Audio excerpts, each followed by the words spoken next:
श्री प्रभाकर गजाननराव अपस्तंभ गुरु विरचित श्रीमद भागवत महापुराणाचे साकल्य निरूपण दिवस 21वा पंचम स्कंध।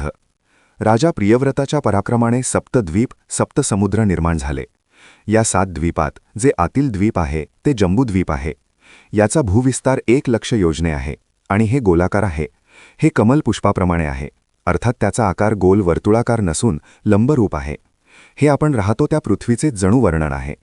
मध्यात मेरू पर्वत, वरच्या भागात 3 विभाग, खालच्या भागात 3 विभाग, त्यापैकी खाऱ्या पाण्याच्या समुद्रापर्यंत 2000 योजने पसरलेली कुरुवर्ष सीमा अशी 9 वर्ष सीमा वर्णिली आहे। येथे वर्ष हे कालगणनेचे एकक नसून ते सम्राटाच्या राज्यसीमेचे द्योतक आहे, जसे भरताचे भारतवर्ष। मेरू पर्वत दक्षिणेला इलावृत्तापासून पूर्व पश्चिम असे एकापाठोपाठ एक निषद, हेमकूट व हिमालय असे 3 पर्वत आहेत। निषद पर्वतापर्यंत गंधमादन, माल्यवान पर्वत आहेत। ते प्रत्येकी 2000 योजनांचे आहेत। यांना भद्राश्व वर्ष आणि केतुमाल वर्ष म्हणतात। अशा प्रकारे लोकांचे वर्णन करून या लोकांची प्राचीनता, पवित्रता आणि उत्तमता येथे सांगितली आहे। नंतर तेथून निघालेल्या नद्यांचे, विशेषतः गंगा वर्णन केले आहे। त्यानंतर सूर्याच्या गतीचे वर्णन केले आहे। भूमंडलाचा विस्तार सांगितला। त्या आधारेच द्यूलोकांचेही परिमाण जाणता येते। एकाच नाण्याची एक बाजू जाणली की दुसरी सहज जाणता येते। द्विदल धान्याच्या एका दलाची माहिती जाणली की दुसऱ्या दलाची माहितीही जाणून घेता येते। त्याचप्रमाणे इथे एका लोकांचे वर्णन केले आहे, तसेच दुसऱ्या लोकांचेही थोड्या प्रयत्नाने जाणून येते। या 2 लोकाचे संधिस्थान अंतरिक्ष असते। याच्या मध्यात ग्रह, नक्षत्रे आणि त्यांचा अधिपती सूर्य तिन्ही लोकांना प्रकाशित करतो। त्याच्या मंद, जलद आणि समान गतीमुळे अयन होतात। जेव्हा सूर्य मेष राशीत असतो तेव्हा दिवस रात्र समान असतात। तूळ राशीतही असेच असते। यानंतर म्हणजे वृषभादी राशीतून सूर्य फिरत असताना दिवस रात्रीमान एका घटकेने कमी होते।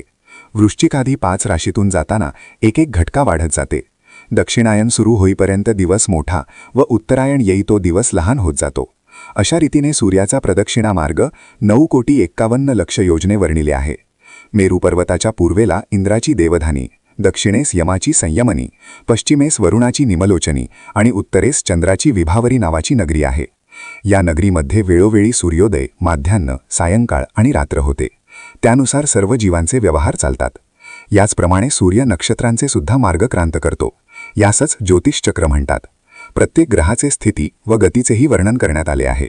सूर्यापासून 1,00,000 योजने चंद्र, चंद्रापासून 3,00,000 योजनांवर 28 नक्षत्रे, त्यापासून 2,00,000 योजने शुक्र आहे।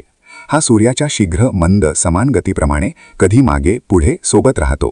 हा पाऊस पाडणारा ग्रह आहे आणि तो लोकांना नेहमीच अनुकूल असतो। शुक्रापासून 2,00,000 योजनांवर चंद्रपुत्र बुध आहे।